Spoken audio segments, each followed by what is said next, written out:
Good evening. My name is Jonathan Dupree. This is Jason Williams and Brandon Evans.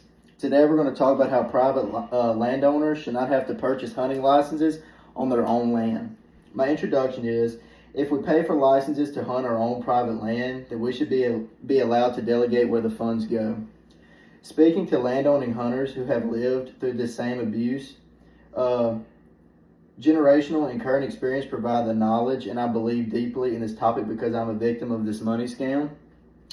My thesis statement for today is, the state and government is careless in using a common man's money for yearly sales of hunting licenses, specifically private landowners, to fund programs like the WMAs.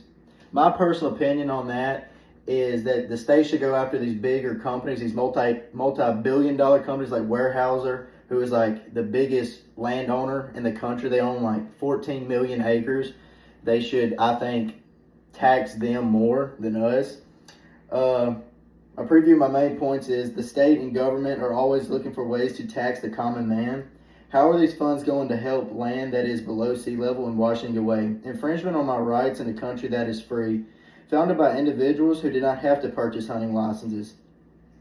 And we know most of them hunted. Wildlife is a healthier meat, unlike giant chicken breasts sold in grocery stores.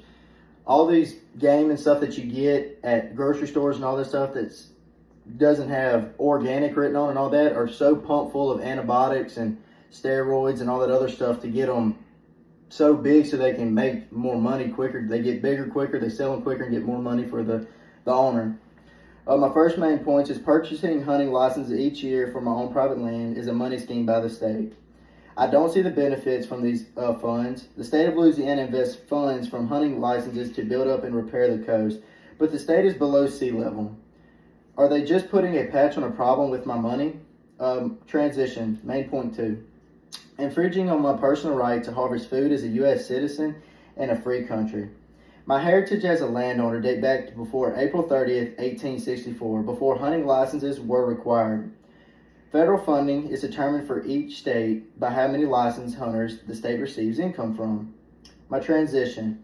The right to feed my family should not include an additional cost of my own land.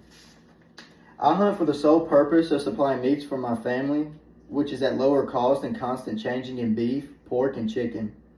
Wildlife provides a better quality of meats with lower fat content, and I know where it came from. Unlike the giant chicken breast sold in stores, what hormones are being injected into these commercially raised meats, and how is it hurting the consumer?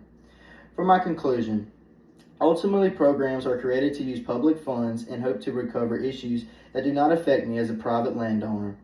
Founders of our